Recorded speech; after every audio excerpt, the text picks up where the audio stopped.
السلام عليكم، مرحبا بكم في قناتي وقناتكم باسيون كويزين أميمة، مطبخ أميمة. إن شاء الله تكونوا بخير وفي أحسن الأحوال. اليوم كما راكم تشوفوا معايا نشوفوا طبق الشهي وجبنين بزاف، الله يبارك، اللي هو مقلوبة الرز على طريقتي. هي وصفة سهلة وجبنينة بزاف وبريزونطابل، يعني ما تنجموا ديروها للضياف ولا للعائلة. تبعوا معايا نبداو الوصفة على بركة الله. ديت هنايا الدجاج اللي غادي نقطعه على هاد الطريقه، يعني شرائح ما تكونش غليظه بزاف ما تكونش رقيقه بزاف.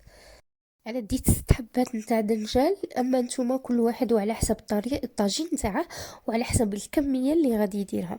معناها ديروا الكميه اللي تكفيكم واللي تساعدكم، وإلا كان عندكم من الدنجال العريض من الاحسن. انا هنايا نملحه بعد ما قطعته، غادي نملحه. انا غادي ندي بلا ونديره نشويه في الفور. هذا يبقى اختياري، نجمو تقلوه، مي انا من الاحسن نفضل انه يتشوى باش ما يرفدش كميه تاع الزيت. في الفور على 180 درجه. وشعلت من الفوق ومن التحت باش يتحمر لي من الجهتين. انا درته هنايا على دفعتين، يعني زوج تاع لي بلا تقريبا. في طبق اخر ديت غرفيه تاع روز بسمتي اللي غادي نغسلها، ندير له الماء ندير له الملح ونحركه ونخليه لمده ربع ساعه حتى ل20 دقيقه في الماء. في هذه الوصفه بالاحسن تستعملوا روز بسمتي باش يسهل عليكم الخدمه. نخليه على جهه وندي البصل، حبه بصل كبيره اللي غادي نقطعها رقيق دو بتي دي.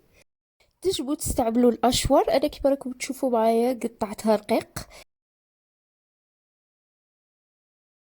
دي 2 حبات ولا 3 فلفل حلو، اللي تاني هو غادي تقطعها رقيق. الا كان عندكم الفلفل الاحمر تاني تنجموا تستعملوه. هنايا ديت لي طوماط، قطعتهم تاني رقيق على نفس الطريقة. انا حاولت بقدر الامكان باش نبسط الوصفه وباش ما يكونش فيها مكونات بزاف، يعني باش نجمو كامل نجربوها. زيد درت 2 فصوص ولا 3 تاع الثوم اللي غادي نقطعهم تاني رقيق، كيما تنجمو تاني ترابوهم. هذا هو الدجاج تاعي بعد ما طاب، غادي نخليه على جهه وندير المقله ندير فيها 4 حتى ل5 مغارف تاع زيت زيتون. يبقى اختياري، تجبو ديروا الزيت العاديه وزيد فيها البصل اللي كنت قطعته، ونزيد لها فصوص ثوم ونقليه على نار متوسطه حتى يدبل البصل تاعي ويدي اللون الذهبي. بالاحسن تغطوه باش يذوب مليح، ومره على مره تحركوه.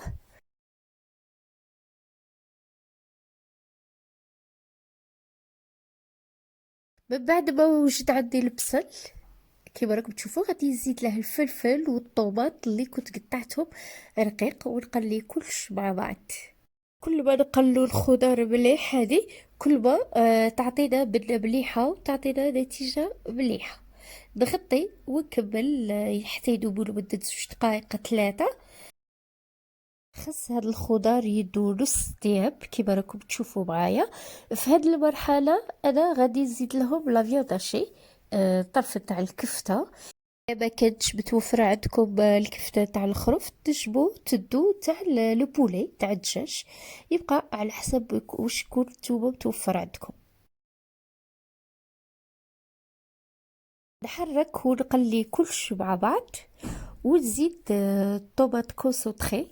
عندي هنايا مغرف صغيرة، انا درت مغرف صغيرة برك، ونزيد بيغي دو طوماط. زيد بغرفة متوسطة تاع الملح، وزيد نص بغرفة صغيرة تاع الكركم.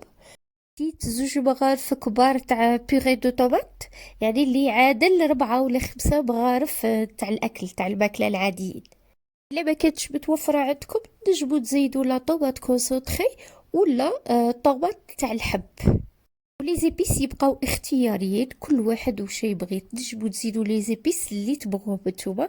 انا اكتفيت بالكركم والفلفل الكحل، يعني ما نزيدش كتر. بعد ما نقلي كلش مع بعض لمدة 2 دقائق 3، غادي هنايا نزيد الماء. درت غرفية ونص، بهاد الغرفية، يعني نفس الغرفية اللي عبرت بيها الروز. نحرك ونزيد له الغرفية تاع الروز اللي كنت نشفتها بعد 20 دقيقة. تقريبا. قلب كل شي مع بعض، وفي هاد المرحلة ندوق الملح نتاعي إلا كان نيشان ولا الزيت، إلا خصني الزيت نحرك. فوالا يعني أنا زدت شوية. من بعد ما يغلي نقص النار، خليه على نار خفيفة، ونغطي الطاجين تاعي ونخليه يطيب نص طياب.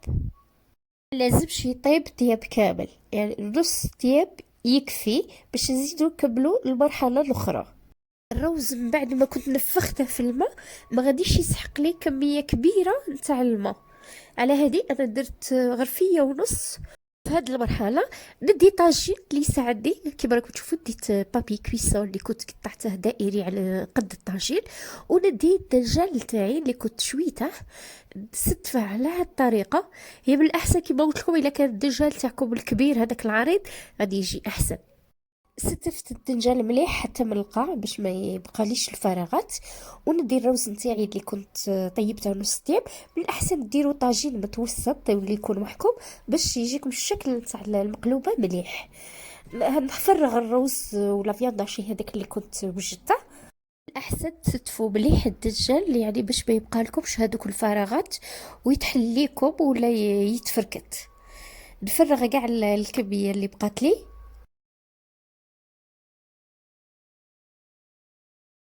نهود الروز تاعي هكا بغرفة ولا بسباتول باش يكون على نفس المستوى، باش يجيني الشكل تاع المقلوبة تاعي مليح. نزيد هنايا ربع تاع غرفية تاع الماء، يعني تقريبا واحد نص تاع كاس باش يكمل شوية طياب. نبلع المقلوبة بالدنجال كما راكم تشوفوا. لازم تبلعوا مليح يعني باش ما تخلوش الفراغات، ولا تاني باش ما تفركتش يعني باش ما يتفركتش الروز تاعكم. زدت لها هنايا بابي هكا قطعته تاني على الشكل دائري على حسب الطاجين. انا تنجموا تاني تزيدوا طبق من الفوق، تزيدوا اسيت فوق هذاك لو بابي وتبلعوا. كيما تاني تنجموا تخلوها كيما هكا. بعد 20 25 دقيقة طفيت عليها وخليتها ترتاح لمدة 10 دقائق حتى لربع ساعة. هذه بعد ما ارتاحت غادي نقلع لو بابي ونقلبها في طبق كما غادي تشوفوا معايا. فمن أروع الوصفات اللي بنينة وتشهي الله يبارك، ننصحكم تجربوها، يعني تستاهل تجربة. وأنا بسطتها درتها بطريقة بسيطة على طريقتي. وهذه هي الوصفة تاعنا اليوم، مقلوبة الروز بلا فياند هاشي بالكفتة. ان شاء الله تعجبكم وتجربوها. ما تبخلونيش بالدعم والاشتراك واللايك باش يوصلكم كل جديد في القناة. نتلاقاو فيديو اخر في وصفة اخرى باذن الله. بدل هذاك الوقت بقول لكم غير تهلاو في رواحكم، والسلام عليكم، انا بخوشة ان شاء الله.